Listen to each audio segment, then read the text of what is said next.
భారత్ చేపట్టిన ఆపరేషన్ సింధూర్తో తమకు ఏ నష్టం జరగలేదని ఇన్ని రోజులు బుకాయించిన పాకిస్తాన్ ఎట్టకేలకు వాస్తవాన్ని అంగీకరించింది. ఆపరేషన్ సింధూర్ దెబ్బ తమ దేశానికి గట్టిగానే తగిలిందని ఎట్టకేలకు ఒప్పేసుకున్నారు. ఆపరేషన్ సింధూర్ ఎఫెక్ట్ పాక్ కు తీవ్రంగా తగిలిందంటూ ఆ దేశ ప్రధాని షహబాజ్ షరీఫ్ అంగీకరించారు. పహల్గామ్ ఉగ్రదాడికి ప్రతీకారంగా భారత్ చేపట్టిన ఆపరేషన్ సింధూర్తో పాకిస్తాన్ వణికిపోయింది. తమ మిలిటరీ దాడులు ఆ దేశ వైమానిక దళాన్ని చావు దెబ్బ కొట్టాయి. శత్రువుల కీలక వైమానిక స్థావరాలను మన క్షిపణులు ధ్వంసం చేశాయి. అయితే ఈ నష్టంపై ఇన్నాళ్లు బుకాయిస్తూ వస్తున్న పాక్ తాజాగా దాన్ని అంగీకరించింది. భారత క్షిపణుల దెబ్బ తమకు తగిలిందని స్వయంగా ఆ దేశ ప్రధాని షహబాజ్ షరీఫ్ ఒప్పుకున్నారు. మే 9-10 మధ్య రాత్రి భారత్ దాడులు ప్రారంభించిన కొన్ని క్షణాల తర్వాత తెల్లవారుజామున 2:30 గంటల ప్రాంతంలో army chief general Asim Munir తమకు ఫోన్ చేసి చెప్పారన్నారు. రావల్పిండిలోని నూర్ ఖాన్ సహా ఇతర స్థావరాలపై దాడి జరిగిందని తెలిపారు.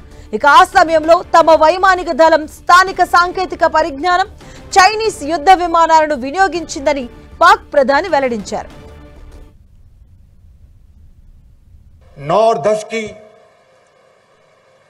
दरमियानी रात में तकरीबन 2:30 बजे सिपह सलार जनरल सईद आसिम मुनीर ने मुझे सिक्योर फोन पे मुझे बताया कि वज़ीर-ए-आज़म साहब, हिंदुस्तान ने अपने बैलिस्टिक मिसाइल अभी लॉन्च किए हैं, एक नूर खान एयरपोर्ट में गिरा है और कुछ और दूसरे इलाकों में गिरे हैं.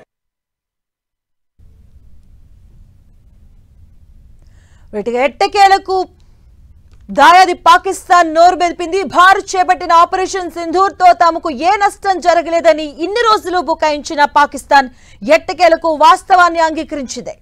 ఆపరేషన్ సింధూర్ దెబ్బ తమ దేశానికి గట్టిగానే తగిలిందంటూ ఎట్టకేలకు ఒప్పుకున్నారు దాయాది పాకిస్తాన్. ఆపరేషన్ సింధూర్ ఎఫెక్ట్ పాక్ కు తీవ్రతరంగా తగిలిందంటూ కూడా ఆ దేశ ప్రధాని షహబాజ్ షరీఫ్ అంగీకరించారు. ఆయన మాట్లాడడం జరిగింది. పహల్గామ్ ఉగ్రదాడికి ప్రతీకారంగా భారత్ చేపట్టిన ఆపరేషన్ సింధూర్తో పాకిస్తాన్ అట్టుడికిపోయింది. మన మిలిటరీ దాడులు ఆ దేశ వైమానిక దళాన్ని చావు దెబ్బ కొట్టాయి. శత్రువుల కీలక వైమానిక స్థావరాలను మన క్షిపణులు ధ్వంసం చేశాయి. అయితే ఈ నష్టంపై ఇన్నాళ్లు బుకాయిస్తూ వస్తున్నటువంటి పాకిస్తాన్ తాజాగా దాన్ని అంగీకరించింది. భారత క్షిపణుల దెబ్బ తమకు తగిలిందంటూ స్వయంగా ఆ దేశ ప్రధాని షహబాజ్ షరీఫ్ ఒప్పుకున్నారు. మే 9-10 మధ్య రాత్రి భారత్ దాడులు ప్రారంభించిన కొన్ని క్షణాల తర్వాత తెల్లవారుజామున 2:30 గంటల ప్రాంతంలో army chief general Asim Munir తనకు ఫోన్ చేసి వివరాలు చెప్పారని షహబాజ్ షరీఫ్ ఒప్పుకున్నారు. ఇక రావల్పిండిలోని నూర్ ఖాన్ సహా ఇతర స్థావరాలపై దాడి జరిగిందంటూ తెలిపారని ఆయన చెప్పారు. ఇక ఆ సమయంలో తమ వైమానిక దళం స్థానిక సాంకేతిక పరిజ్ఞానం చైనీస్ యుద్ధ విమానాలను వినియోగించిందంటూ పాక్ ప్రధాని వెల్లడించారు.